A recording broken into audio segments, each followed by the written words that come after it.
कोल्हापूरचा झणझणीत कट वडा आज आपण बनवणार आहोत. अगदी बघा किती मस्त दिसतोय आणि चवीलाही खूप अप्रतिम लागते. चला आपण कट बनवण्यासाठी लागणारे साहित्य इथे 3-4 मिडियम आकाराचे कांदे घेतलेत, लसूण, अद्रक, सुकं खोबरं छान असं लालसर रंगावरती परतून गार करून घ्यायचे. आता आपण कोथिंबीर घालून मिक्सरला बारीक करून घेऊयात.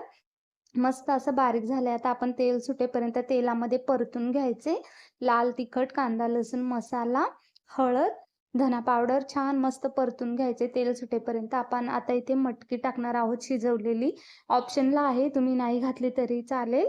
मस्त असं परतून घ्यायचं. आता त्यामध्ये आपण टाकूयात कडकडीत गरम पाणी. पाणी इथे आपल्याला गरम करूनच टाकायचे.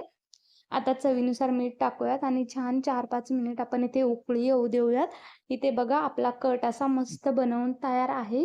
चला आता आपण वडा बनवायला सुरुवात करूया.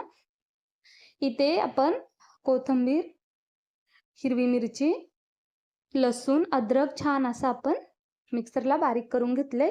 जाडसरच बारीक ठेवायचे. 3 ते 4 आपण बटाटे इथे उकडून घेतले. आता मस्त त्यामध्ये घालून चवीनुसार मीठ टाकूयात आणि मॅश करून घेऊयात. आता आपण इथे बेसन पीठ घेतलंय. बेसन पीठ पण आपल्याला छान असं मस्त घट्टसर बनवून घ्यायचे. बघा मस्त इथे बेसन पीठ पण आपण कालून घेतले वडे बनवण्यासाठी. इथे आपले वडे पण तयार आहेत. आता आपण मस्त असे कुरकुरीत होईपर्यंत तेलामध्ये तळून घेणार आहोत.